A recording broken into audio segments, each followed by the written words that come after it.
તો ફ્રેન્ડ્સ, આપણું third chapter છે જેનું વેટેજ 15 માર્કનું છે. ઓરિજિનલી બે ચેપ્ટર આપણે 20-20 માર્કના કર્યા, હવે બે ચેપ્ટર 15-15 માર્કના. પણ જેટલો ખ્યાલ છે મુજબ આપણને જો જનરલ ઓપ્શન આવશે, તમને આઈ થિંક કહી દીધું છે કે જનરલ ઓપ્શન અવેલેબલ છે.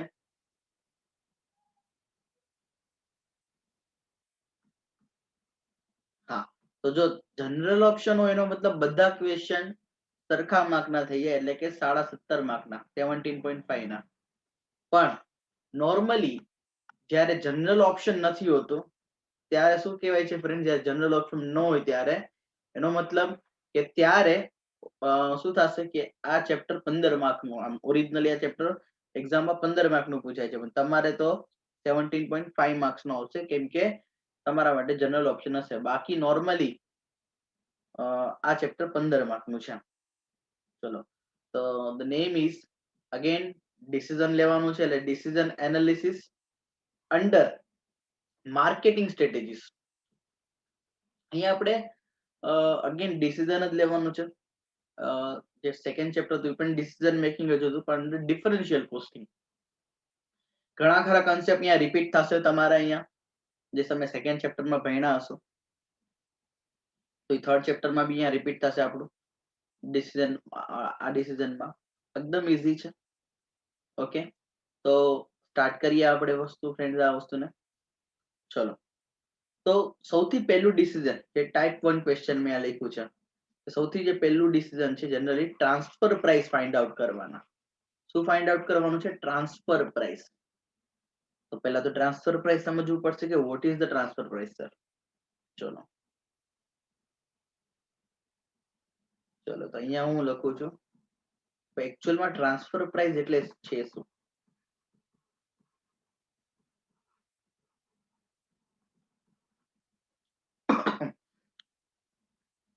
જનરલી કેવું હોય, તમને જો ધ્યાનમાં હોય તો તમે પ્રોસેસ અકાઉન્ટ ભણેલા છો તમારા બેચલર્સમાં, બરાબર છે, અને મે બી તમે માસ્ટર્સમાં બી ભણશો જી પ્રોસેસ અકાઉન્ટ. તો પ્રોસેસ અકાઉન્ટ જે છે ફ્રેન્ડ્સ, એકચ્યુઅલમાં એમાં કેમ હતું ખબર? જો આ રીતે કે એક ફેક્ટરી હોય,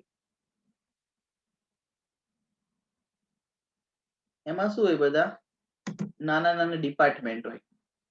જેમ કે મેન્યુફેક્ચરિંગ હોય, તેમાં ડિપાર્ટમેન્ટ હોય. ફોર એક્ઝામ્પલ આ ડિપાર્ટમેન્ટ 1, આ ડિપાર્ટમેન્ટ 2,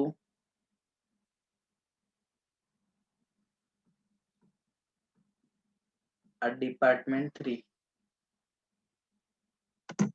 શું થાય કે એક રો મટીરિયલ અહીંયાથી જાય, અહીંયાથી શું થાય તો કે એક રો મટીરિયલ જાય. આ ડિપાર્ટમેન્ટ 1 છે, આ ડિપાર્ટમેન્ટ 2 છે, અને આ ડિપાર્ટમેન્ટ 3 છે. અને અહીંયા બધા આ ડિપાર્ટમેન્ટ 3 માં શું થાય? ફિનિશ ગુડ્સ રેડી થાય. એટલે ચલો હું તમને સિમ્પલી સમજાવું કે દરેક ડિપાર્ટમેન્ટમાં કયા કયા કામ થાય. ડિપાર્ટમેન્ટ 1 માં માની લો કે આપણું અહીંયા જે કેલ્ક્યુલેશન છે આપણે કરીએ છીએ કાર મેન્યુફેક્ચરિંગ કંપની.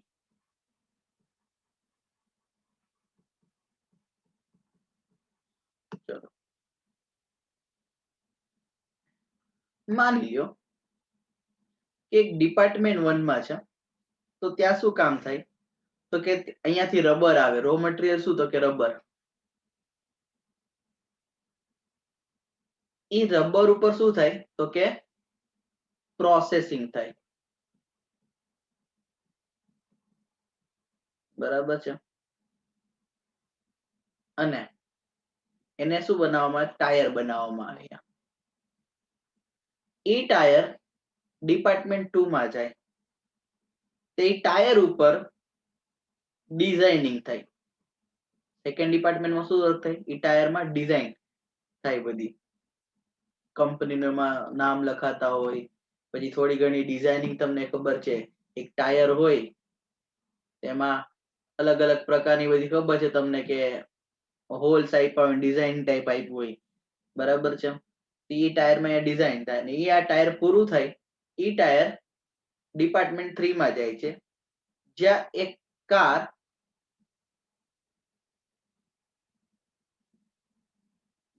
કાર હોય વગર ટાયરની,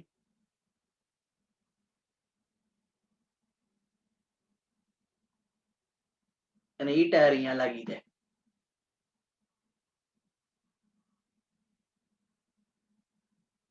અને ઈ કાર અહીંયા ફિનિશ ગુડ્સ બની જાય. શું બની જાય? Finish goods. અને અહીંયાથી લોકો શું કરે? થર્ડ પાર્ટીને શું કરે? સેલ કરી નાખે.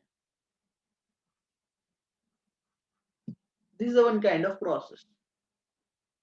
જનરલી શું હોય કે દરેક બિઝનેસમાં આખા કંપનીનું તો અકાઉન્ટિંગ થતું જ હોય, પણ દરેક ડિપાર્ટમેન્ટ કેવી રીતે વર્ક કરે છે ને, આ દરેક ડિપાર્ટમેન્ટનું પરફોર્મન્સ કેવું છે, એના માટે એ લોકો ડિપાર્ટમેન્ટલ રેકોર્ડ્સ પણ બનાવે, ડિપાર્ટમેન્ટલ અકાઉન્ટિંગ પણ કરતા હોય. ઓવરઓલ કંપનીનું અકાઉન્ટ તો બને જ મિત્રો, આખા કંપનીનું અકાઉન્ટ તો મેન્ટેન થાય, પણ દરેક ડિપાર્ટમેન્ટના અકાઉન્ટ પણ મેન્ટેન થાય. અને જ્યારે ડિપાર્ટમેન્ટના અકાઉન્ટ મેન્ટેન થાય તો લોજિકલી શું થાય? તો કે અકાઉન્ટ મેન્ટેન થાય, મતલબ કે પ્રોફિટ ગોતી શકાય. જેમ કે એક સિમ્પલ તમને સમજાવો, એક બેંક છે, તો એ બેંકનું ઓવરઓલ અકાઉન્ટિંગ તો થાય જ બેંકનું પોતાનું, પણ દરેક બેંક પોતાના ડિપાર્ટમેન્ટ વાઇઝ પણ શું કરતા હોય? અકાઉન્ટિંગ કરતા હોય. જેમ કે ભાઈ એક ડિપાર્ટમેન્ટ છે જેનું કામ શું છે? લોન દેવાનું. તો એનું એ લોકો કેલ્ક્યુલેશન કરતા હોય કે આ લોન ડિપાર્ટમેન્ટે કેટલી લોન દીધી છે. બીજું ડિપાર્ટમેન્ટ અકાઉન્ટ ઓપન કરાવવાનું, તો એનું ડિપાર્ટમેન્ટ અલગ હોય, કેટલા અકાઉન્ટ ઓપન કર્યા. એક ડિપાર્ટમેન્ટ ઇન્સ્યોરન્સ, તો કેટલા અકાઉન્ટ, કેટલા ઇન્સ્યોરન્સ વેચ્યા.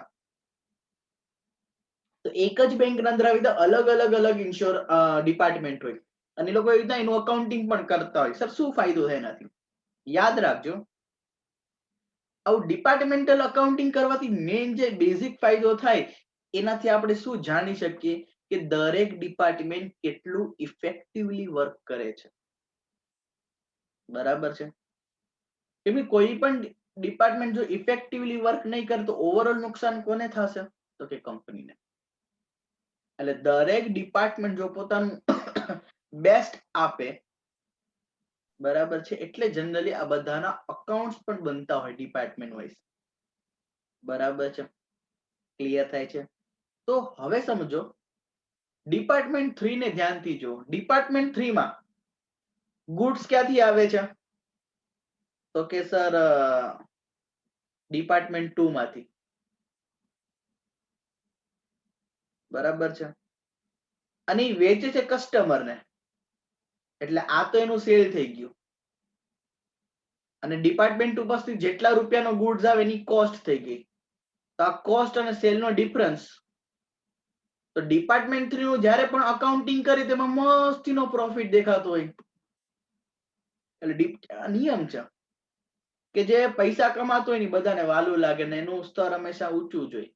ફેમિલીમાં બી જોઈ શકો અને કંપનીમાં બી. ભાઈ ડિપાર્ટમેન્ટ 3 હંમેશા ઊંચામાં જોઈએ. કેમ? કે ભાઈ આપણે પ્રોફિટ અર્ન કરીએ છીએ. તો લોજિકલ ડિપાર્ટમેન્ટ 1 ને 2 ને શું કે શું આપણે કામ નથી કરતા? ના ભાઈ, કરીએ છીએ, પણ આપણી મહેનત દેખાતી નથી. કેમ કે લોજિકલી આ લોકો શું કરે? જે ટાયર લે ટાયર નેક્સ્ટ ડિપાર્ટમેન્ટમાં ટ્રાન્સફર કરે, ઓલો ડિઝાઇન કરીને થર્ડ ડિપાર્ટમેન્ટમાં ટ્રાન્સફર કરે. પણ બોટમ લાઈન ડિપાર્ટમેન્ટ 1 અને 2 નું કેવી રીતના મારે જાણવું? એટલે હવે શું એક કન્સેપ્ટ આવ્યો કે એક ડિપાર્ટમેન્ટથી જ્યારે બીજા ડિપાર્ટમેન્ટમાં ગુડ્સ ટ્રાન્સફર થાય, તમે જે મફત ટ્રાન્સફર કરતા હતા એ મફત નહીં કરવાનું. You should charge something. બરાબર? You should charge something. એટલે તમને સિમ્પલ સમજાવું, હું તમને એક વસ્તુ ખાલી કહું છું એટલે તમને વધુ ખ્યાલ આવે. માની લો કે મારા પપ્પાની કંપની છે, બરાબર છે? એમાં શું થાય છે? તો કે ભાઈ શર્ટ, એમાં એકદમ રેડીમેડ શર્ટ નું કામ છે. એ રેડીમેડ શર્ટ શું કરે? કસ્ટમરને વેચે. ઓકે, આમના માટે રો મટીરિયલ છે તો કે બેઝિકલી તો કે કાપડ જોઈએ. કાપડ તો એમની પાસે હોય ને, એટલે એ અત્યાર સુધી તો શું કરતા હતા ખબર છે? આના માટે જે કાપડ જોઈ એ માની લો કે ઝેડ લિમિટેડ પાસેથી પરચેસ કરતા હતા. એ કાપડ એ મારા પપ્પાની કંપનીને વેચે, અહીંયા લખું છું પપ્પા કંપની, બરાબર. અને પપ્પા એને શર્ટ રેડીમેડ બનાવીને પછી કસ્ટમરને વેચે. હવે હું મોટો થઈ ગયો જોત જોતામાં, મેં પણ એક કંપની બનાવી.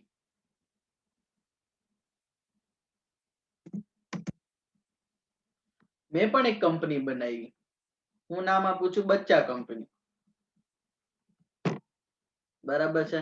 મેં એક કંપની બનાવી જેમાં મારું કામ શું ખબર છે? હું શું કરતો કે ભાઈ કાપડ બનાવતો, કાપડ મિલ કહેવાય ને આપણે. પપ્પાએ કીધું કે રાહુલ, મેં હા બોલો, કે આપણે બે તો એક જ યુનિટ કહેવાય.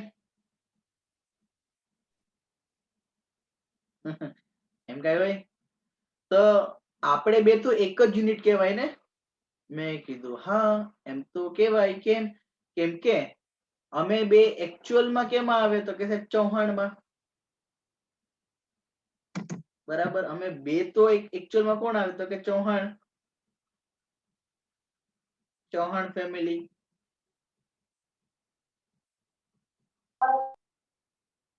તો પપ્પા કે કામ કર બેટા, હું ઓલરેડી કાપડ એક્સટર્નલ માર્કેટમાંથી લઉં છું.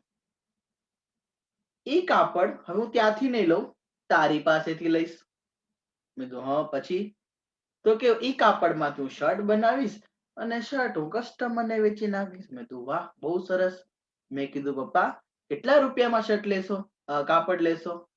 તો બેટા તું મારો દીકરો, તું મારી પાસેથી પૈસા લઈશ? મેં કીધું હા. કેમ કે આપણી બેની કંપની અલગ અલગ છે. તમે પપ્પા કંપની છો, હું બચ્ચા કંપની છું, બરાબર છે. અને લોજિકલી ચલો હું પ્રેમમાં આવીને હું મફત પણ આપું અને પપ્પા મને માની લો કે ફ્યુચરમાં મારી પાસે એક ઓબામા આવ્યો,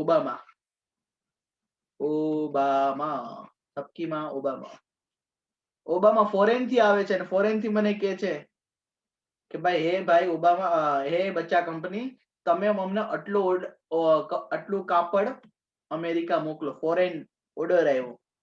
પપ્પા હું તમને મફત આપું અને અચાનક મને ફોરેન નો ઓર્ડર આવે તો હું તમને આપું કે ત્યાં આપું? તો ઓબ્વિયસલી ત્યાં આપીશ ને, કેમ કે ઇન્કમ મળશે. શું થશે? ઇન્કમ મળશે. તો હું તમને ઇગ્નોર કરીશ. ખોટું તમને ઇગ્નોર કરાય? હું તમારો દીકરો પપ્પાને ઇગ્નોર કરાય તો કે ન કરાય. તો મારે તમારી પાસે, ભલે હું એમ કહું છું કે તમે ફોર એક્ઝામ્પલ ઝેડ લિમિટેડ પાસેથી માની લો કે 20 રૂપિયા, ચલો સોરી 2000 રૂપિયાનું કાપડ લેતા પર પીસ, 2000 પર પીસ લેતા, હું એનાથી ઓછા લઈશ. તમે બસ મને 1500 પર પીસ આપજો.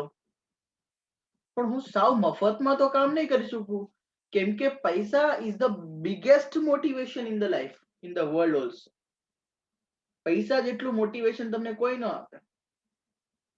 ને એ યાદ રાખજો કે આ બધા દુનિયામાં એમ કે ભાઈ પૈસામાં શું છે? કાંઈ નથી. પૈસા હાથનો મેલ છે. પૈસા સુખી ન કરી શકે. એ બોલવાળા કોણ હોય ખબર? જેની પાસે પૈસા અઢળક હોય. Money can by house but it cannot buy home. Money can buy food but money cannot buy hunger. આવું બોલવાનું તો બહુ સારું લાગે, પણ આવું ઈ જ બોલે કે જેની પાસે અઢળક પૈસા છે. કોઈ ગરીબ વ્યક્તિ એવું ક્યારે નહીં સાંભળ્યું જેને પૈસાની કટોકટી કે ના ભાઈ જીવનમાં પૈસામાં કાંઈ નતું. અરે ના. તો ઓબ્વિયસ છે હું તમને જો ગુડ્સ આપીશ તું સૌ મફત આપી ન શકું. તો અમને શું મોટિવેશન કામ કરવાનું? અને અમને કોઈ ઓર્ડર આવી ગયો તો અમે તો એને કામ આપશું, કેમ કે અમને પૈસા મળે છે. તો એકચ્યુઅલમાં મોટી મોટી કંપનીમાં પણ આ થાય. એક મોટી કંપની હોય જે હોલ્ડિંગ હોય અને એક બીજી કંપની હોય એને એક્વાયર કરી હોય, સબસિડરી કંપની.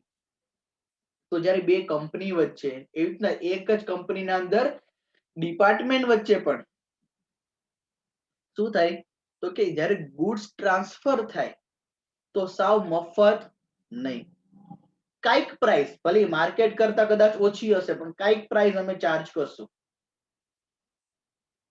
બરાબર છે. એ કાઈક પ્રાઇસ ચાર્જ કરશું ને એને કહેશું આપણે ટ્રાન્સફર પ્રાઇસ. શું કહેશું? Transfer price. એટલે હું કસ્ટમરને વેચું છું એને કહેવાય સેલિંગ પ્રાઇસ. પણ હું એક જ કંપનીના અંદર અલગ અલગ ડિપાર્ટમેન્ટ છે, એક ડિપાર્ટમેન્ટમાંથી જઈ બીજા ડિપાર્ટમેન્ટમાં જેટલા રૂપિયા ગુડ્સ ટ્રાન્સફર થશે એને કહેશું ટ્રાન્સફર પ્રાઇસ. બરાબર છે? સમજાય છે આવશું ટ્રાન્સફર પ્રાઇસ નો મીનિંગ? એટલે જે ડિપાર્ટમેન્ટ 1 છે મિત્રો, એ જ્યારે ટાયર અહીંયાથી અહીંયા મોકલશે તો એ મફત નહીં, કોસ્ટ પ્રાઇસ પણ નહીં, એ કઈ પ્રાઇસે મોકલશે? Transfer price. અને ટ્રાન્સફર પ્રાઇસમાં પ્રોફિટ એલિમેન્ટ હોય જ, બરાબર છે. ડિપાર્ટમેન્ટ 2 થી 3 માં જશે તો એ પણ કઈ પ્રાઇસ છે? Transfer price. પણ ડિપાર્ટમેન્ટ 3 થી જે કસ્ટમર ને ગુડ સેલ થાય છે એ ટ્રાન્સફર પ્રાઇસ નો, એ તો શું કહેવાય? Selling price.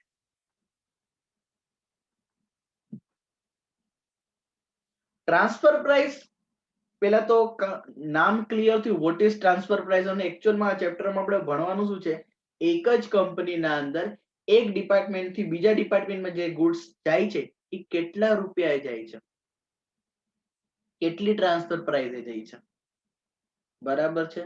ઈ આપણે ખાસ ગોતવાનું રહેશે. ક્લિયર થાય છે ભાઈ? બોલો પેલા થીમ બધાને ક્લિયર થઈ? કોઈનામાં કઈ ડાઉટ હોય તો મને કયો. નો સર. ચલો સરસ. તો અહીંયા ક્લિયર થયું. તો હવે તમે આમ જોશો ને ફ્રેન્ડ્સ, તો ટ્રાન્સફર પ્રાઇસ ના કેટલા ક્વેશ્ચન આપણે લીધા છે? તો ક્વેશ્ચન 1 2 3 4 5, ચલો ટોટલ 5 ક્વેશ્ચન. એટલે આમ જોશો તો 40 થી 50% આ જ વસ્તુ કવર કરી છે. એનો મતલબ તમે સમજી શકો છો આ બહુ ઇમ્પોર્ટન્ટ પાર્ટ છે. ટ્રાન્સફર પ્રાઇસ શું છે? બહુ ઇમ્પોર્ટન્ટ છે. એક્ઝામમાં બહુ જોવા મળે છે ટ્રાન્સફર પ્રાઇસ ના ક્વેશ્ચન. તમે ક્વેશ્ચન 1 જોશો, again examination question, Saurashtra university 2017. Question number 2 જોશો, again Saurashtra university 2019. Question number 3 જોશો, સૌરાષ્ટ્ર યુનિવર્સિટી 2016 અને નરસિંહ મહેતા યુનિવર્સિટી 2017. ક્વેશ્ચન 4 જોશો, સૌરાષ્ટ્ર યુનિવર્સિટી 2010 2014. બરાબર છે. ક્વેશ્ચન 5 જોશો, સૌરાષ્ટ્ર યુનિવર્સિટી 2016.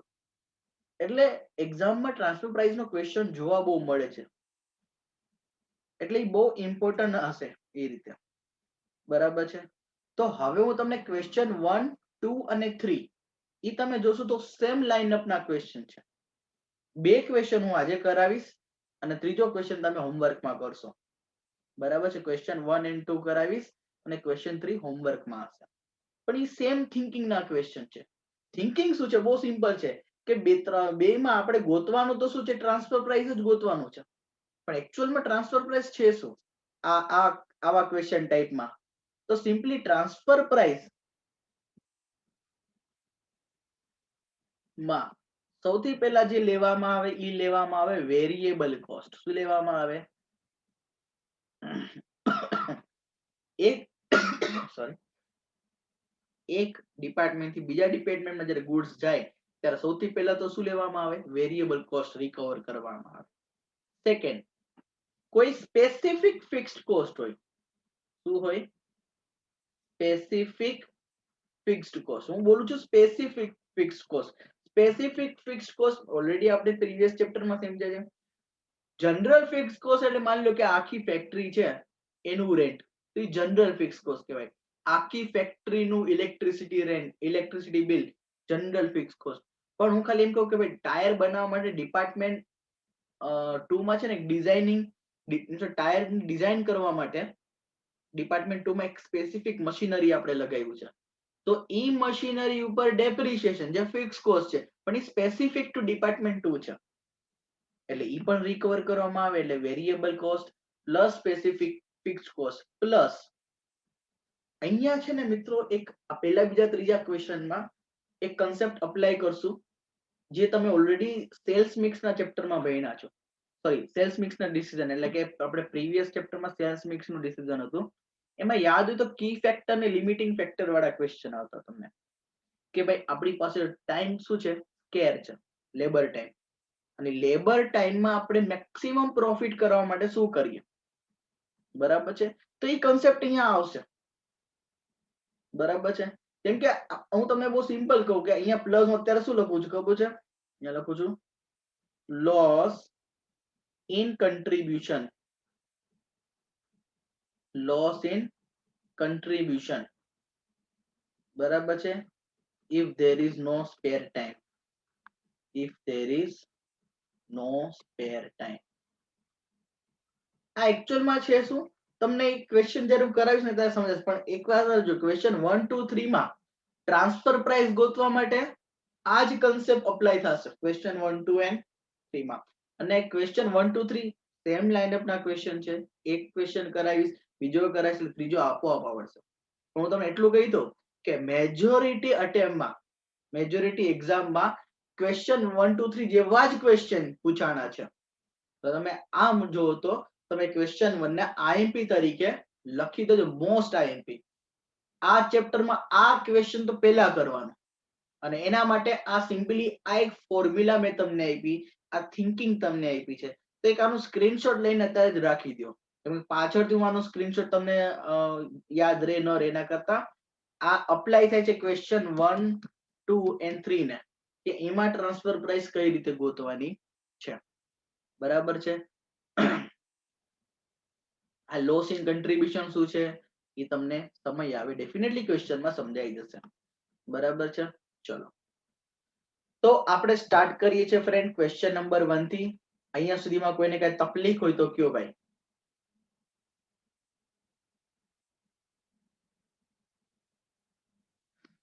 ચલો તો let's start with the question number 1. Thinking પેલા પિક્ચર ક્લિયર રાખજો કે કંપની એક હશે, એક ડિપાર્ટમેન્ટ થી બીજા ડિપાર્ટમેન્ટમાં ગુડ્સ જવાના છે, કઈ પ્રાઇસે જવાના છે એ આપણે ગોતીને દેવાનું છે, બરાબર છે. અને સેકન્ડ થિંગ બીજું પણ એક વિચાર રાખજો કે જે પણ ગુડ્સ બનાવે છે એ આપણે એક્સટર્નલ માર્કેટમાં પણ વેચી શકશું, મતલબ કે ડિપાર્ટમેન્ટ 1 જે ટાયર બનાવે છે એ ટાયર જરૂરી નથી કે ડિપાર્ટમેન્ટ 2 માં જ મોકલવું, ઈ ટાયર ઈ લોકો એક્સટર્નલ માર્કેટમાં પણ સેલ કરી શકશે. પછી ડિપાર્ટમેન્ટ 2 માં જે ડિઝાઇન વાળા ટાયર બને એ ડિપાર્ટમેન્ટ 3 ને મોકલે છે વાત સાચી, પણ એ એક્સટર્નલ માર્કેટમાં પણ એને સેલ કરી શકે કરવું હોય તો.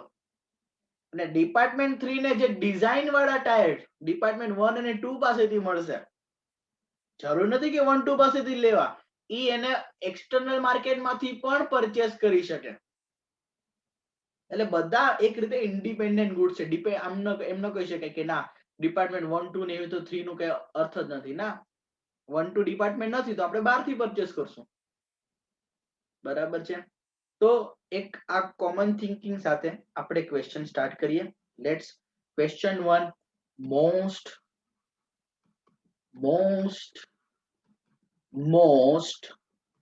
આઈએમપી ક્વેશ્ચન 1 2 3 આ વાત છે. ચલો let's do it. Division excel is a profit centre, બરાબર છે, which produces 4 product A B C and D. ચલો એક કંપની છે, એનું વન ઓફ ધ ડિવિઝન છે, ડિવિઝન નું નામ છે એક્સેલ, જે ટોટલ 4 પ્રોડક્ટ બનાવે છે A B C D. each product is sold in the external market. ચલો આ બધી પ્રોડક્ટ એક્સટર્નલ માર્કેટમાં વેચી શકે છે. Okay, data for the period are as follows. ચલો શું લખ્યું છે, આ A, આ B, આ C અને આ D. બધાની માર્કેટ પ્રાઇસ આપણને આપી દીધી છે. જો આપણે માર્કેટમાં વેચવા જશું તો એક યુનિટના કેટલા આવશે, 1500, 1460, 1400 અને 1300.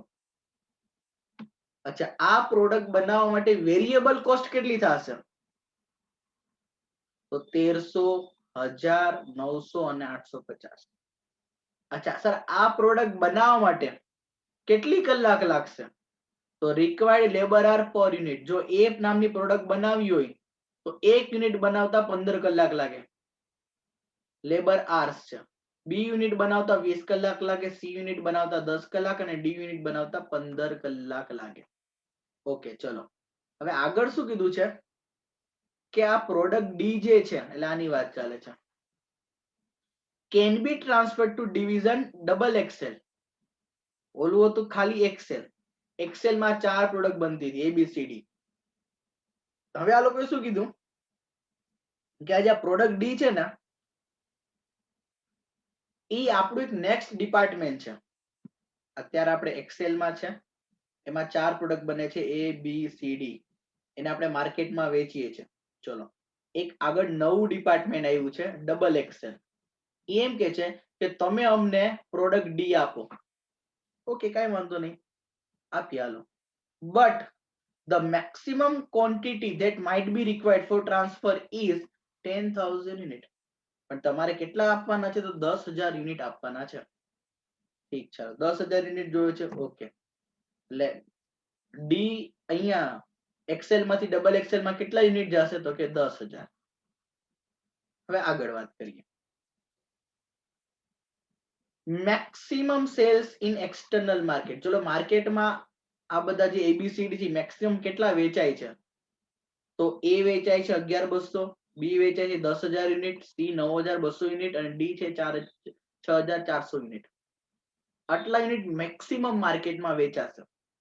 માની લો મિત્રો, જસ્ટ ઇમેજિન કે હું ટ્રાન્સફર પણ કરું છું અને એબીસીડી પણ વેચું છું. હું ટ્રાન્સફર પણ કરું છું કયા? ડબલ એક્સેલ ડિપાર્ટમેન્ટને, અને માર્કેટમાં એબીસીડી એ વેચું છું.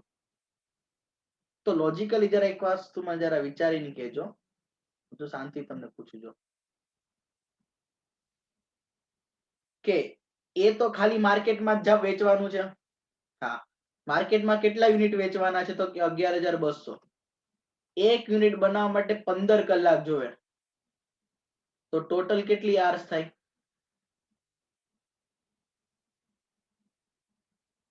11,200 × 15 કરો. 1,68,000. 1,68,000. ચલો 1,68,000 કલાક કામ કરશું ત્યારે આપણે આટલું કરી શકશું. ચલો ઠીક છે, આગળ બીજું બી નામનું જે યુનિટ છે એ 10,000 યુનિટ બનાવ મેક્સિમમ માર્કેટમાં વેચાય છે અને ઈ બનાવતા 20 કલાક લાગે, તો ઈ થઈ જાય 2,00,000 કલાક. Okay sir. પછી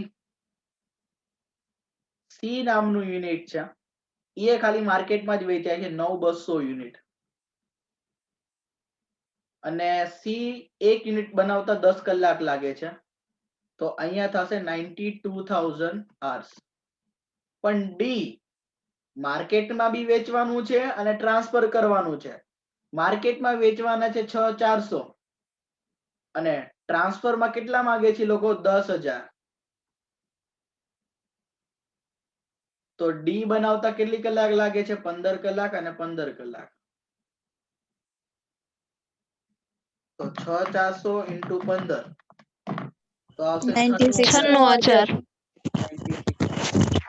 અને અહીંયા આવી જશે 1,50,000. હવે આ બધા સિમ્પલી ટોટલ કરીએ ફ્રેન્ડ્સ, બધા કલાકોનો.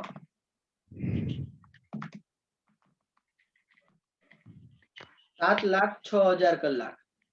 કેટલી કલાક થઈ ગઈ?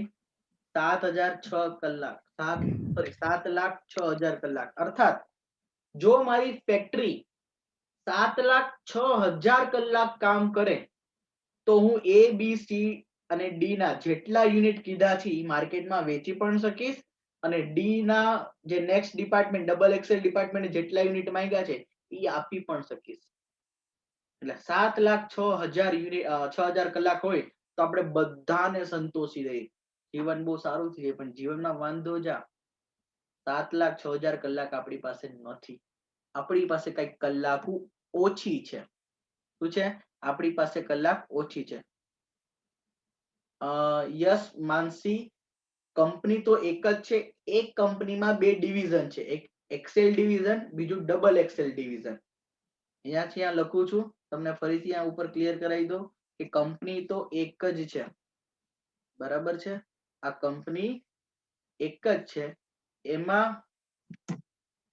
એક ડિપાર્ટમેન્ટ છે એક્સેલ ડિપાર્ટમેન્ટ અને બીજું ડિપાર્ટમેન્ટ છે ડબલ એક્સેલ. આ લખું એક્સેલ અને આ ડબલ એક્સેલ. આ બનાવે છે એ, બી, સી અને ડી. એમાંથી બધા માર્કેટમાં પણ વેચાય છે અને આ લોકો શેની ડિમાન્ડ કરે છે કે ભાઈ અમને ખાલી ડી આપો. તો માર્કેટમાં વેચાય તો સેલિંગ પ્રાઇસ હોય, પણ એક્સેલ ડબલ એક્સેલ ને કઈ પ્રાઇસે ગુડ્સ આપશે? એક્સેલ ડબલ એક્સેલ ને કઈ પ્રાઇસે ગુડ્સ આપશે?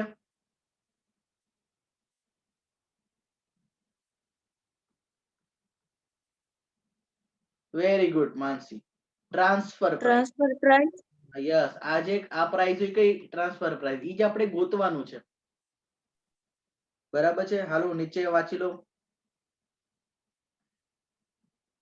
Division double XL can be purchased the same product from outside at a slightly cheaper price of 1250 per unit. Double XL શું કે છે કે અમે આ જ પ્રોડક્ટ એટલે કે ડી નામની પ્રોડક્ટ માર્કેટમાંથી પરચેસ કરી શકીએ છીએ 1250 રૂપિયામાંથી. ઓકે ઠીક છે, તમે માર્કેટમાં 1250 માંથી પરચેસ કરો છો ને? મેં કીધું હા. આપણે ઈ ગોતીને દેવાની છે કે આપણે એક્સેલ ડિપાર્ટમેન્ટ ડબલ એક્સેલ ને આ વસ્તુ કેટલામાં વેચી શકશે, બરાબર છે. તમે સિમ્પલી મને કયો, માની લો કે તમે એમ કીધું કે ડી એક્સેલ એમ કીધું, એક્સેલ એમ કીધું ડબલ એક્સેલ ને, હવે અમે તને ડી નામની પ્રોડક્ટ 1500 રૂપિયામાં આપશું, તો તમે મને કયો as a double XL division, તમે ડબલ એક્સેલ ડિવિઝન ના મેનેજર છો, હેડ મેનેજર, બરાબર છે. તો તમે શું 1500 રૂપિયામાંથી પરચેસ કરશો કે ભાઈ એક્સટર્નલ માર્કેટમાંથી 1250 માં પરચેસ કરશો? એક્સટર્નલ માંથી 1250 માંથી. સિમ્પલ વસ્તુ છે. અને તમને ડી આવીને એક્સેલ વાળા એમ કે અમે તમને આ પ્રોડક્ટ 1100 માં વેચશું, તો બહાર થી પરચેસ કરાય કે પોતાના ડિવિઝન માંથી લઈ લેવાય ટ્રાન્સફર પ્રાઇસે? પોતાના ડિવિઝન માંથી. વેરી ગુડ, પોતાના ડિવિઝન માંથી જ લઈ લેવાય. તો આપણે હવે 1250 તો આપણને આપી દીધા છે, આપણે હવે ઈ જ ગોતીને દેવાનું છે કે ભાઈ અમે તમને કેટલામાં વેચશું. તો આપણે પ્રાઇસ ગોતવાની છે કે કઈ પ્રાઇસે આપણે ડબલ એક્સેલ ને ટ્રાન્સફર કરશું, બરાબર છે. એન્ડ એક વસ્તુ મેં તમને ઉપર ખાલી જસ્ટ સમજાવ્યું કે જો આપણી પાસે 7,06,000 કલાક હોય ને તો બધાને આપણે સેટિસ્ફાઈ કરી દઈએ, પણ ક્વેશ્ચન ને ધ્યાનથી જો શું છે. In the following situation decide પર યુનિટ ટ્રાન્સફર પ્રાઇસ. આપણે શું ડિસાઇડ કરીને દેવાનું છે? ટ્રાન્સફર પ્રાઇસ એક યુનિટની of 10,000 units of D. બે સિચ્યુએશન છે. જો આપણી પાસે 4 લાખ કલાક હોય તો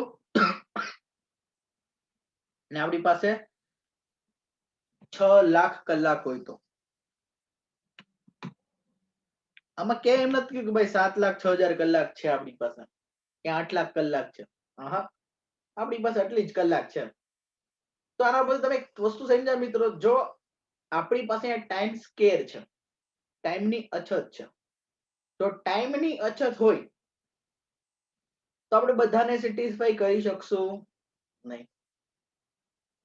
આપણે ટ્રાન્સફર પણ કરવા છે, આપણે માર્કેટમાં પણ વેચવા છે, તો કઈ રીતે કરશું? એના માટે અગેન આપણો કી ફેક્ટરનો જે કન્સેપ્ટ આવ્યો કે આપણે સૌથી પહેલા કન્ટ્રીબ્યુશન પર યુનિટ ગોતતા, પછી એનું રેન્કિંગ કરતા, પછી એના પ્રમાણે આપણે જોતા કે કેના કેટલા યુનિટ બનશે. તો એ જ પ્રોસેસ અહીંયા આપણે ફોલો કરવાની રહેશે. કેમ? કેમ કે ટાઈમ સ્કેર છે, ટાઈમની જ અછત છે. બાકી બધાને સેટિસ્ફાઈ કરવા માટે તમને મેં ઉપર સમજાવ્યું કે 7,06,000 કલાક મળી જાય તો બધું કામ થઈ જાય, પણ એટલી જ કલાક નથી. તો હવે શું કરશું સર? લેટ્સ જોઈએ આપણે કે કેવી રીતના વસ્તુ કરશું. પેલા ક્વેશ્ચન માં કોઈને કઈ ડાઉટ હોય તો કયો.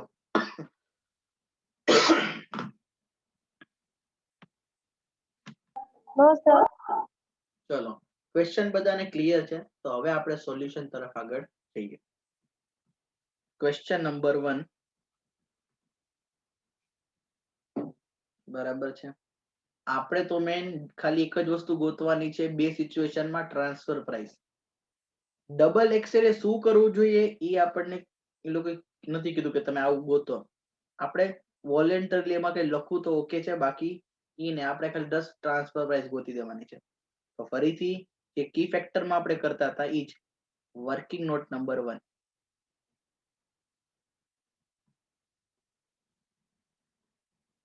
Calculation of contribution per unit. ચલો એક યુનિટ નું કન્ટ્રીબ્યુશન કેટલું જો વેચવા જઈએ તો આપણને સેલિંગ પ્રાઇસ આપ્યું છે, જો માર્કેટ પ્રાઇસ કેટલી છે, વેરિયેબલ કોસ્ટ કેટલી છે, તો કન્ટ્રીબ્યુશન તો ઈઝીલી મળી જશે. અહીંયા લખું છું પર્ટિક્યુલર્સ પ્રોડક્ટ ના નામ છે ABCD.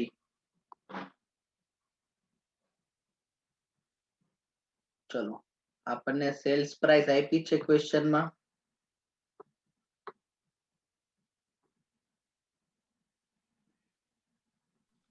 1500, 1500, 1460, 1460, 1400 1400, and 1300. 1300.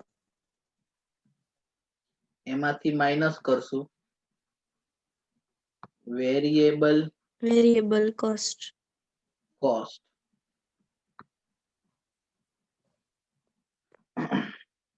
1300, 30,000, 1900 અને 850. ચલો તો અહીંયા આપણને મળશે કન્ટ્રીબ્યુશન. તો contribution simply sales minus variable cost.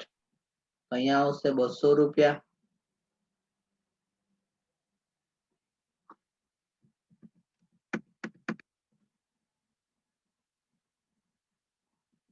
અહીંયા આવશે 460 રૂપિયા. અહીંયા આવી જશે 500 અને અહીંયા આવી જશે 450. ચલો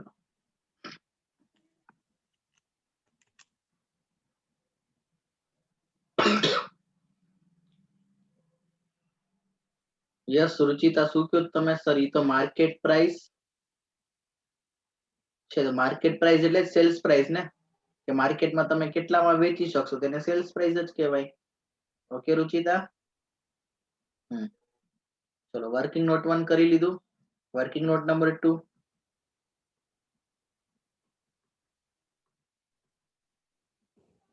કે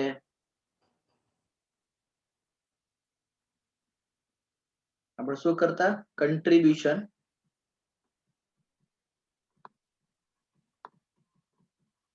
પર કી ફેક્ટર. યા કી ફેક્ટર શું છે? Labour hours. તો કન્ટ્રીબ્યુશન પર લેબર આર્સ. તો કે જે કલાકમાં વધુ કન્ટ્રીબ્યુશન મળે એને આપણે રેન્ક આપવાની. અહીંયા લખું છું સૌથી પહેલા કન્ટ્રીબ્યુશન ક્યાંથી લાવ્યા? તો કે વર્કિંગ નોટ નંબર 1. તો એ લખી નાખું 200, 460. એક યુનિટ વેચતા આપણને આટલું કન્ટ્રીબ્યુશન મળે છે. સિમ્પલી ડિવાઈડ બાય, હવે એક યુનિટ કેટલી કલાકમાં બને છે? તો અહીંયા લખું છું લેબર આર્સ પર યુનિટ. એક યુનિટમાં કેટલી કલાક લાગે છે? અહીંયા આર્સ માં આન્સર આવશે. ક્વેશ્ચન માં લખ્યું છે આ 15 કલાકમાં બને છે, આ 20 કલાકમાં બને છે, આ 10 કલાકમાં અને આ 15 કલાકમાં. તો અહીંયા આવશે contribution per hour. તો 200 ડિવાઈડ બાય 15 13.3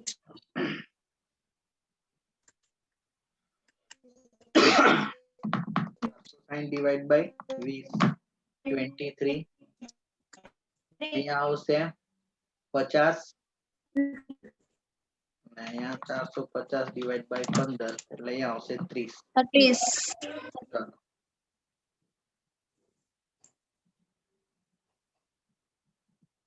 અહીંયા આપણે એને રેન્ક આપવાની રહેશે. અહીંયા લખશું રેન્ક. તો સૌથી જેમાં વધુ જે કલાક કામ કરવાથી વધુ રૂપિયા મળે કેમાં? તો કે સર કલાક ડિવોટ કરે તો સૌથી વધુ રૂપિયા 50 રૂપિયા મળે સી માં. અને રેન્ક 1 અને રેન્ક 2 અને રેન્ક 3 અને આને રેન્ક 4. યાદ આવતું હોય તો આપણે આવું જ કર્યું છે. બરાબર છે. ચલો તો હવે આપણે અહીંયા લખીએ છીએ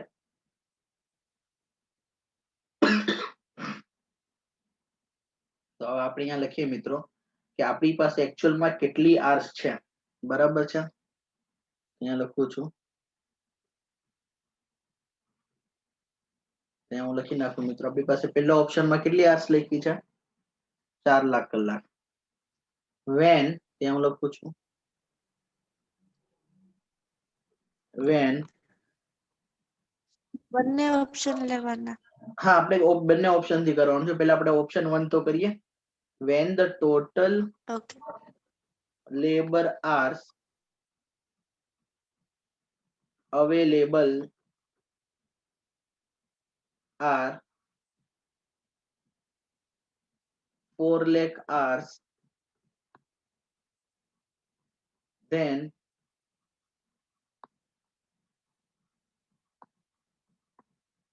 production mix will be as follows. જો આપણી પાસે ખાલી 4 લાખ કલાક જ હોય તો હવે પ્રોડક્શન મિક્સ કેવી રીતે થશે? તો સૌથી પહેલા તો આપણે કઈ પ્રોડક્ટ બનાવશું? Product C. ચલો તો અહીંયા લખું છું પ્રોડક્ટ સોરી આ છે પ્રોડક્ટ સી. બરાબર છે. અહીંયા લખું છું યુનિટ્સ. અહીંયા લખું છું into hours per unit is equal to total hours.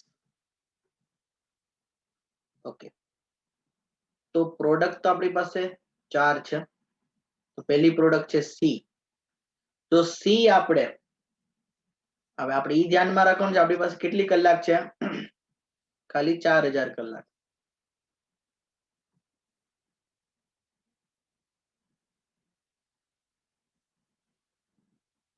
આપણી પાસે છે 4000 કલાક. હવે જોઈએ સૌથી પહેલા આપણે સી નામની પ્રોડક્ટ બનાવશું. ચલો જો ક્વેશ્ચનમાં સી આપણે કેટલું બનાવી શકીએ? સી ને ટ્રાન્સફર તો કરવાનું નથી. તો સી ખાલી માર્કેટમાં જ વેચાશે અને માર્કેટમાં વેચાશે 9200. એક યુનિટ કેટલી કલાકમાં બને છે? તો કે 10 કલાકમાં. તો કેટલા આવી જશે અહીંયા? 92000 hours. ચલો અહીંયા આપણી પાસે સમય છે. સી પછી કોનો વારો લેવાનો? ડી નો. ડી માર્કેટમાં કેટલા વેચાય છે? માર્કેટમાં 6400. પહેલા તો આપણે જોવાનું માર્કેટમાંથી કેટલું બધું થાય છે. તો 6400. તો 6400 એક યુનિટ કેટલા કલાકમાં બને છે? તો કે 15. તો 6400 into 15 96,000. ચલો પછી વારો લેશું બી નો. બી કેટલા યુનિટ બનાવવાના છે? 10000. અને એ કેટલા કલાકમાં બને છે? એક યુનિટ 20 કલાકમાં. તો અહીંયા 2 લાખ. ઓકે હવે જરા ધ્યાનથી આપણી પાસે ટોટલ 4 લાખ કલાક છે. એમાંથી 2 લાખ ક્યાં વહી ગઈ? બી બનાવવામાં. 96,000 વહી ગઈ ડી બનાવવામાં અને 92,000 વયા ગયા સી બનાવવામાં. તો એ માટે કેટલા કલાક બચ્યા? તો કે ખાલી 12,000. 12,000 કલાક. 12,000. બરાબર છે. અહીંયા હું લખી દઉં ખાલી અહીંયા બ્રેકેટમાં બેલેન્સિંગ. બરાબર, 12,000 કલાક બચ્યા. હવે ધ્યાનથી જોઈએ, એક યુનિટ બનાવતા કેટલી કલાક લાગે છે એમાં? તો કે 15 કલાક. 15. તો આપણી પાસે તો ખાલી 12,000 કલાક જ છે. 800 યુનિટ થશે. 800 યુનિટ. Very good. 800 યુનિટ જ આપણે બનાવી શકશું. સર, તો આપણે 11,200 નહીં બનાવી શકીએ? નહીં, કેમ કે આપણી પાસે એટલી કલાક જ નથી. તો 800 યુનિટ જ આપણે બનાવી શકશું. અહીંયા સુધી તો તમને સમજાતું જ હશે, કેમ કે ઓલરેડી કી ફેક્ટરમાં આપણે આવું ભણ્યા છે. જોજો, માર્કેટમાં વેચવા માટે સી બની ગયું, ડી બની ગયું, બી બની ગયું, એ ન બન્યું છે માર્કેટમાં વેચવા માટે જોઈએ એટલું. તો લોજિકલી હવે મને એમ કયો 4 લાખ કલાક તો વપરાઈ ગઈ. હવે ઓલો ડબલ એક્સેલ ડિવિઝન આવીને કે ભાઈ તમે અમને છે ને 10,000 ની ડી ના આપો. તો તમે કહો કે ભાઈ મારી પાસે કલાક જ નથી, મારી પાસે કલાક જ નથી, ક્યાંથી? તો કે તમે ગમે એ કરો, મને બસ 10,000 યુનિટ આપો. તો ભાઈ સિમ્પલી સમજો, જો મારે આના જેવું છે, હું રોજ 10 કલાક કામ કરું છું, બરાબર છે. હવે અચાનક નરેન્દ્ર મોદી આવીને એમ કે ભાઈ તમારે છે ને એક સ્પીચ દેવાની છે ભાઈ લાલ કિલ્લા પર ઉભા રહીને, બરાબર, 26 જાન્યુઆરી. પણ મેં કીધું ભાઈ હું રોજ 10 કલાક લેક્ચર લઉં છું, મારી પાસે ટાઈમ જ નથી. 1 કલાકના મેં કીધું મને 500 રૂપિયા મળે છે, હું 10 કલાકના લઉં તો મેં કીધું મને 5,000 રોજના મળે છે, હું શું કામ ટાઈમ બગાડીને ત્યાં આવું? હવે ત્યાં જો સ્પીચ દેવા જાઉં 4 કલાકની, તો લોજિકલી જો સમય તો કેટલો છે, 10 કલાકથી વધુ 1 કલાક પણ લેક્ચર મારાથી ન લેવાય, બરાબર. હું 10 કલાક મારી લિમિટ છે. 11મો કલાક ન થાય, બરાબર, 11મા કલાકથી હું મૌન ધારણ કરી લઉં, તો હું 10 કલાક જ કામ કરું છું. હવે એમ આવીને ઓલો મોદી કે ભાઈ 4 કલાક સ્પીચ આપવાની છે, પણ મેં તો જગ્યા જ નથી. તો એ શું કે કામ કરો 4 કલાક દેવો. તો લોજિકલી તમે મને જો એને મારે 4 કલાક દેવા જાવી હોય, હું દેવા જાઉં તો શું થાય ખબર છે? મારે શું કરવું પડે? સેક્રિફાઈસ કરવું પડે આ 10 કલાકમાંથી કોઈ પણ 4 કલાકનો. અને જો સેક્રિફાઈસ કરો તો કિંમત તો સેક્રિફાઈસ ની પણ છે, બરાબર છે. જો હું અત્યારે ડી ના 10,000 યુનિટ બનાવવા જાઉં તો મારે બી અને એ માં કાંઈક સેક્રિફાઈસ કરવું પડશે. કમ ઓન, સમજાય કે નહીં આ વસ્તુ? Yes or no? Tell me. Yes. બરાબર. તો સેક્રિફાઈસ ની પણ કિંમત છે, બરાબર છે. સેક્રિફાઈસ ની પણ કિંમત છે. હવે કિંમત આપણે જાણશું એટલે આપણને ટ્રાન્સફર પ્રાઇસ મળી જશે. તો પહેલા તો એ જાણવું છે કે વોટ ઇઝ ધ સેક્રિફાઈસ. તો હું અહીંયા છે ને એક કામ કરું છું, એક વસ્તુ તમને લખી દઉં સ્ટેટમેન્ટ, તો તમને ભૂલાઈ ન જાય. if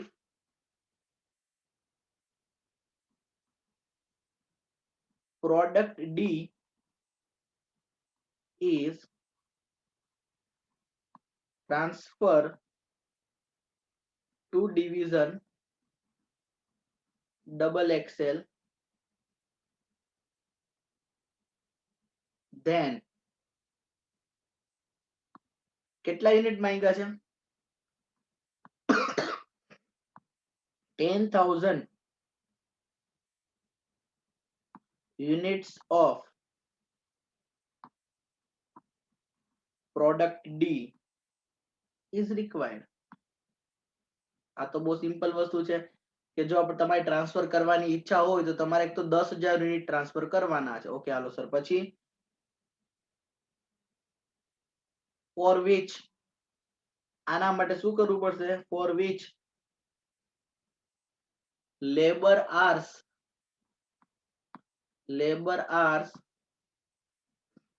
will be required as follow. ચલો, કેટલી કલાક જોશે? તો 10,000 યુનિટ છે અને ડી નામનું યુનિટ કેટલા કલાકમાં બને છે? 15 કલાકમાં. તો 1,50,000 કલાક જોશે મને. અચ્છા, આટલા યુનિટ જો ટ્રાન્સફર કરવા હોય તો મારે 1,50,000 યુનિટ કલાક જોશે. તો આના માટે શું કરવું પડશે?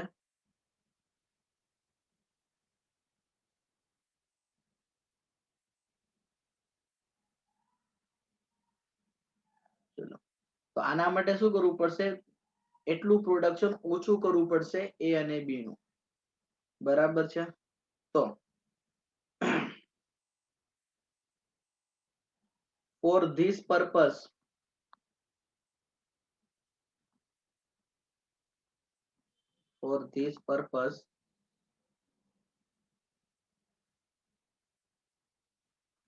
some product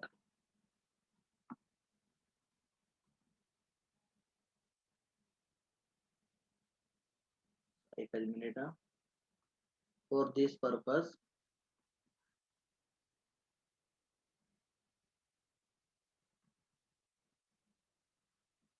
units, so units ની production for this purpose production of A and B will be lost. ચલો, કેટલું lost થશે? અહીંયા બાજુમાં લખું છું sacrificed. કેટલું લોસ થશે, કેટલું સેક્રિફાઈસ થશે? કેમ કે આપણે 1.5 લાખ કલાક જોવે છે, તો 1.5 લાખ કલાક કેવી રીતના મળશે? એ ની તો 12,000 કલાક વપરાઈ જશે અને બી માં 2 લાખ કલાક છે, આપણે એટલી રિમેનિંગ જોશે. તો ચલો અહીંયા હું લખું છું. તો પહેલા વારો લેશું એ નો. તો એ ના તો આપણે કેટલા યુનિટ બનાવવાના છે? તો કે 800 unit into hours per unit. કેટલી કલાકમાં બને છે? 15. એટલે અહીંયા આપણને ટોટલ hours મળે છે. તો અહીં 12,000 આવી જતું હતું. હવે વાત કરશું બી નું. તો સિમ્પલી આપણને તો કેટલી કલાક જોવે છે? 1.5 લાખ કલાક. 1.5 લાખ કલાક અહીંયાથી બચશે તો જ હું સામેનું પ્રોડક્શન કરી શકીશ ડી નું વધારે. તો 1.5 લાખ માંથી 12,000 કાઢો મિત્રો, તો બી માટે કેટલા કલાક બચ્યા? 1,38,000 કલાક. અહીંયા હું લખું છું બેલેન્સિંગ.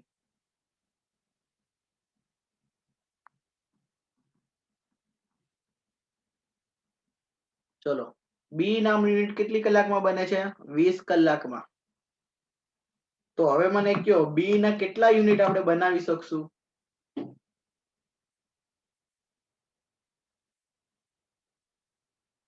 6,900. 6,900 યુનિટ. મતલબ એ નો તો પૂરેપૂરો સેક્રિફાઈસ છે અને બી ના ટોટલ 10,000 માંથી 6,900 યુનિટ નો સેક્રિફાઈસ છે. પણ આ બી ના બાકીના યુનિટ આપણે બનાવી શકશું. બાકીના યુનિટ કેટલા બનશે? તો કે 3,100. 10,000 માંથી 6,900 નું આપણે સેક્રિફાઈસ કરીએ તો 3,100 યુનિટ બનાવીને માર્કેટમાં વેચી શકશું. એની ના નથી, પણ આ બે વસ્તુની તો આપણે નુકસાની કરવી પડશે. તો હવે આપણું મેઇન વસ્તુ calculation of transfer price.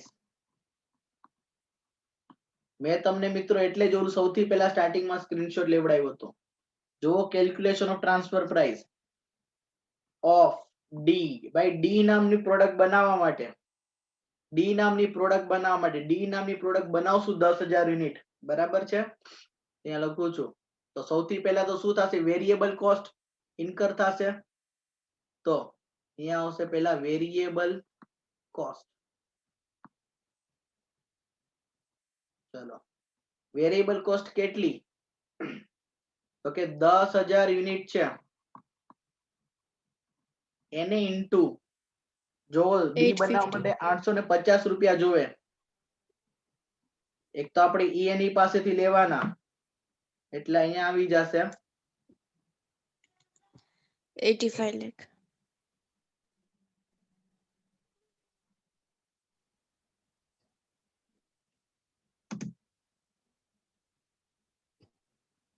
Okay, 85 lakhs. 85 lakhs ની તો વેરિયેબલ કોસ્ટ હશે પ્લસ શું ક્વેશ્ચનમાં કોઈ સ્પેસિફિક ફિક્સ કોસ્ટ આપી છે તો કે નહીં. હા, પણ ડી બનાવવા માટે આપણે કોનું સેક્રિફાઈસ કરવું પડશે? એ અને બી નું. અને એ અને બી નહીં બનાવો તો ડેફિનેટલી વેરિયેબલ કોસ્ટ તો ઇન્કર નહીં થાય, પણ સામેનું સેલ્સ પણ નહીં મળે. એકચ્યુઅલમાં તમે કોની નુકસાની બેર કરો છો? તો એટલે જો મેં તમને ત્યાં લખાવ્યું છે લોસ્ટ ઇન કન્ટ્રીબ્યુશન. તમને કન્ટ્રીબ્યુશન નહીં મળે. જો તમે સિમ્પલી વિચારો, ઉપર જો ધ્યાનથી, એ નામની પ્રોડક્ટ નહીં બનાવો તો એ નામની પ્રોડક્ટ બનાવવામાં તમને કેટલા મળતા હતા? 1500 રૂપિયા આવતા હતા અને 1300 રૂપિયા જતા હતા, એટલે નેટ તમને 200 રૂપિયા મળતા હતા એક યુનિટ ઉપર. તો હવે તમે પ્રોડક્ટ એ નથી બનાવવાના, બી માં કેટલાક યુનિટ નથી બનાવવાના, તો તમને નુકસાની કન્ટ્રીબ્યુશન ની થવાની છે. તમને નુકસાની કન્ટ્રીબ્યુશન ની થવાની છે. એટલે ત્યાં મેં એવું લખ્યું હતું લોસ્ટ ઇન કન્ટ્રીબ્યુશન.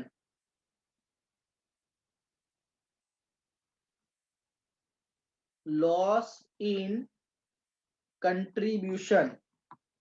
ચલો, કેટલું લોસ થશે કન્ટ્રીબ્યુશન માં? એક તો આપણે એ નામની પ્રોડક્ટ માં કેટલું લોસ થશે? તો કે કેટલા યુનિટ આપણે નહીં બનાવીએ તો કે 800 યુનિટ. અને એમાં આપણને કેટલું કન્ટ્રીબ્યુશન છે? તો એને ઇન્ટુ 200 રૂપિયા.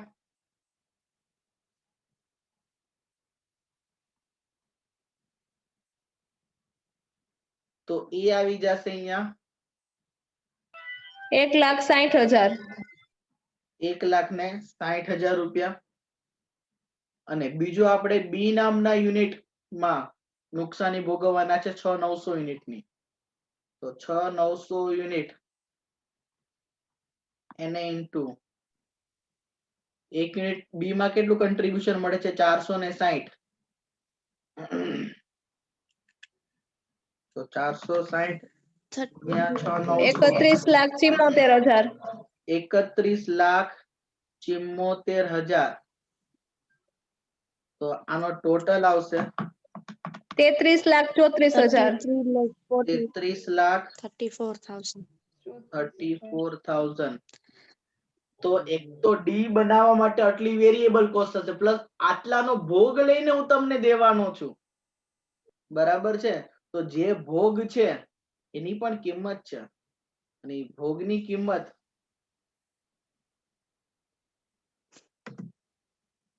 તો એકચ્યુઅલમાં ટ્રાન્સફર 1 પ્રાઇસ ગોતવી છે. 18,34,000. ચલો તો અહીંયા લખું છું, આને કહેશું total transfer price.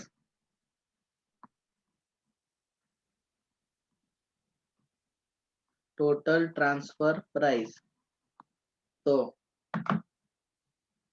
33,34,000 plus 85 lakhs 1,18,34,000. 18,34,000. પણ આ તો કેટલા યુનિટ માટે છે? 10,000 યુનિટ બનાવવા માટે.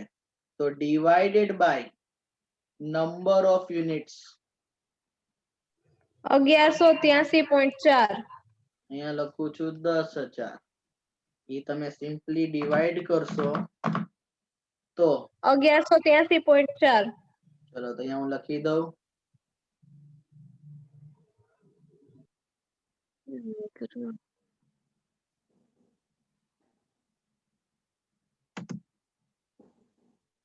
ટ્રાન્સફર પ્રાઇસ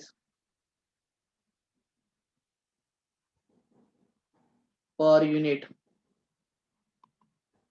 તો ટ્રાન્સફર પ્રાઇસ પર યુનિટ થઈ જશે રૂપીસ 1183.4. 11. મતલબ આપણે 1183 રૂપિયા અને 40 પૈસામાં એને મોકલશું. તમને શું લાગે છે, ડબલ એક્સેલ હા પાડશે કે ના પાડશે? હા પાડશે. હા પાડશે. હા જ પાડશે. હા, ઈ આપણને નથી કીધું ડિસિઝન દેવાનું કે હા પાડે ના. આપણે તો ખાલી ટ્રાન્સફર પ્રાઇસ ગોતી દેવાની હતી જો તમારી પાસે ખાલી 4 લાખ કલાક જ હોય તો બરાબર છે ક્લિયર થાય છે કન્સેપ્ટ સમજાય છે કોઈને ડાઉટ છે નો સર. ચલો તો આવી જ રીતે આપણે વર્ક કરવાનું છે હવે કેટલી કલાક માટે 6 લાખ કલાક માટે 6 બરાબર lakh hours. ચલો તો 6 lakh hours માટે આપણે હવે વર્ક કરવાનું છે આવું જ પાછું let's do it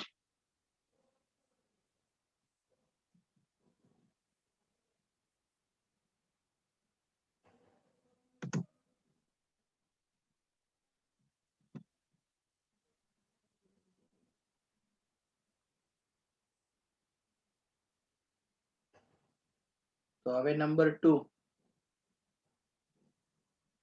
when the total labor hours available is 6 lakh hours 6 lakhs.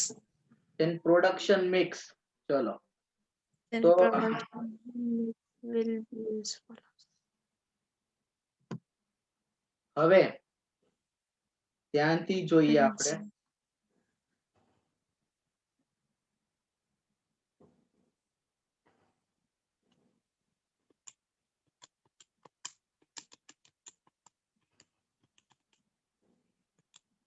આપણી પાસે તો કેટલી કલાક છે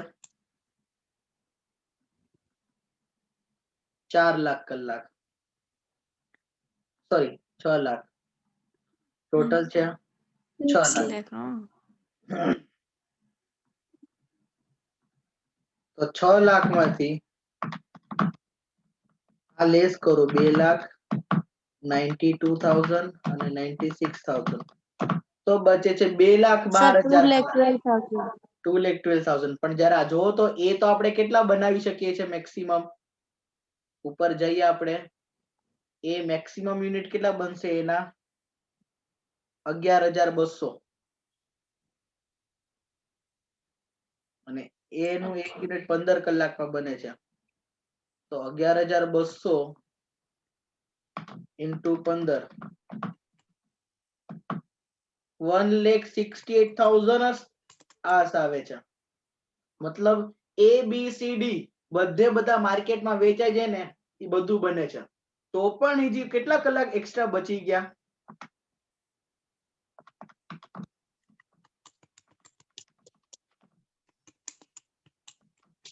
44,000. આ 44,000 ને આપણે આપણી ભાષામાં કહેશું સ્પેર ટાઈમ શું કહેશું spare time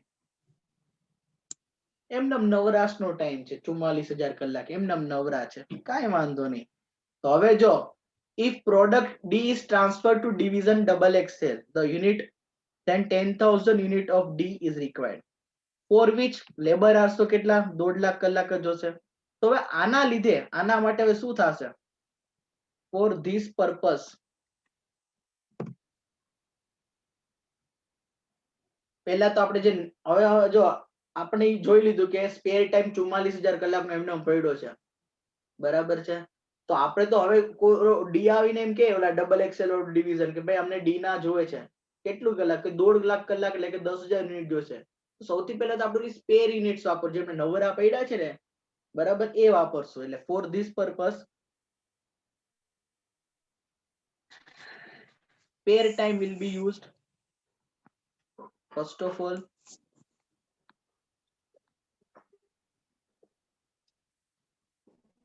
spare time will be used and then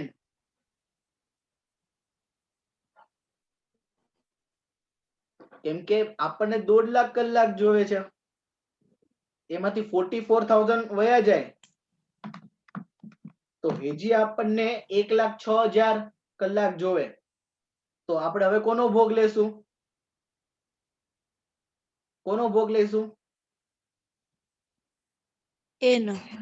એનો બરાબર છે then after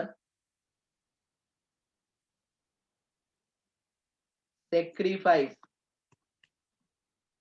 of product A will be required ચાલો તો કેટલું જોઈએ તો સૌથી પહેલા તો આપણને ખબર પડી ગઈ કે ભાઈ આપણને 1.5 લાખ કલાક જોવે છે તેમાં તો સૌથી પહેલા શું યુઝ કરશું આપણે સ્પેર ટાઈમ તો સ્પેર ટાઈમ તો વયો ગયો 44,000 નો તો હવે બચી 1,06,000 કલાક એમાં પહેલા ભોગ કોનો લેશો આપણે એ નો ચલો એ નું એક યુનિટ કેટલી કલાકમાં બને છે તો કે 15 કલાકમાં તો ડિવાઈડ બાય 15 કરો ફ્રેન્ડ્સ તો એના કેટલા યુનિટ આવશે તો કે 7,006. એટલે આપણે એને નેટ કરી નાખશું અહીંયા તો પહેલા લખી નાખું 7,066.66 છે એટલે આપણે આને કઈ રીતે લખી શકીએ 7,067 બરાબર છે તો આટલી યુનિટ નો આપણે સેક્રિફાઈસ કરવો પડશે તો હવે આપણે કેલ્ક્યુલેશન ઓફ ટ્રાન્સફર પ્રાઇસ બરાબર છે તો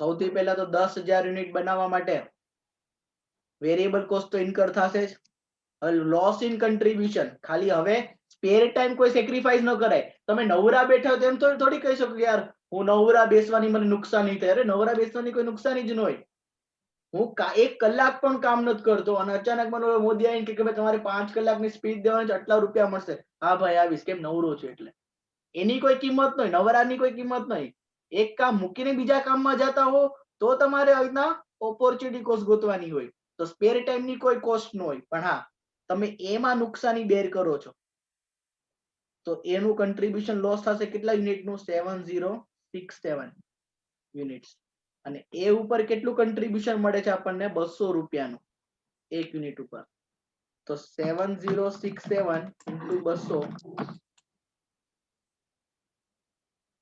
1,41,000. No, 1,41,003,400. 14,13,400 પ્લસ 85 lakhs તો ટોટલ ટ્રાન્સફર પ્રાઇસ આવશે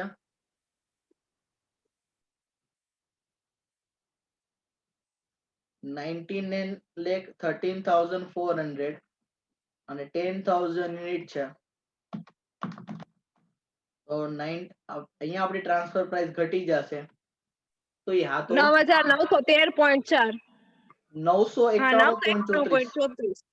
991.34 આપણી ટ્રાન્સફર પ્રાઇસ હશે તો ફ્રેન્ડ્સ આ આખો ક્વેશ્ચન અહીંયા પૂરો થાય છે તો ડબલ એક્સેલ ને તો કાંઈ વાંધો નહીં હોય કેમ કે આપણે તો માર્કેટ કરતા તો ઓછી જ પ્રાઇસે આપીએ છીએ બરાબર છે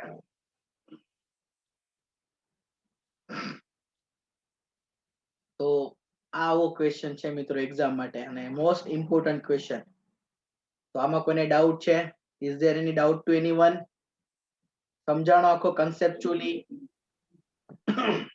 હા ચલો સરસ પ્લીઝ મને ચેટ સેક્શન માં રિપ્લાય આપજો ભાઈ બધા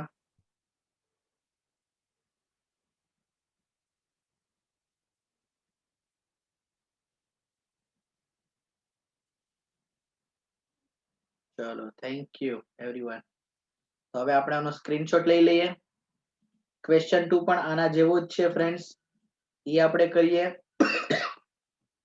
ઓકે પહેલા સ્ક્રીનશોટ લઈ લઈએ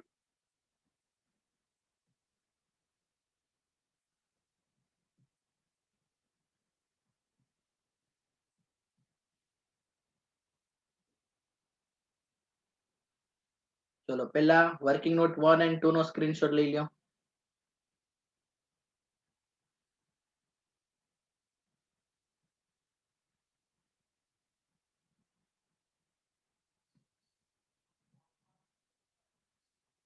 પછી આ 1 માં લોસ્ટ સુધી લઈ લ્યો યુનિટના સેક્રિફાઈસ સુધી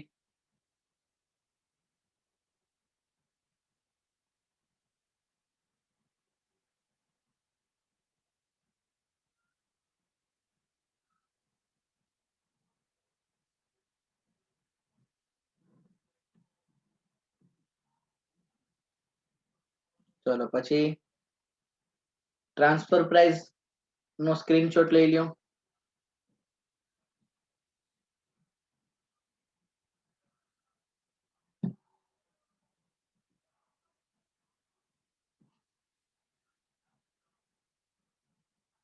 હવે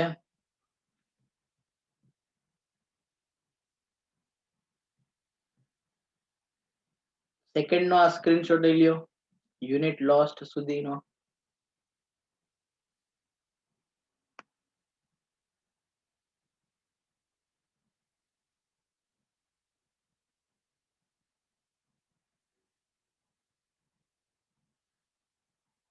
અને લાસ્ટમાં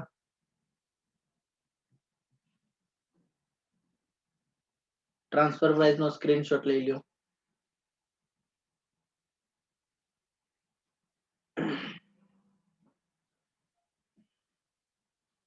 તો મિત્રો આની જ સાથે જે મોસ્ટ ઇમ્પોર્ટન્ટ ક્વેશ્ચન છે એ પૂરો થાય છે, રાઈટ? ખાસ એક્ઝામ ટાઈમે મિત્રો આ વિડીયો ખાસ જોઈ લેજો એટલે તમને ક્લિયર થઈ જાય કન્સેપ્ચ્યુઅલી, ક્યારે વાંધો આવે નહીં.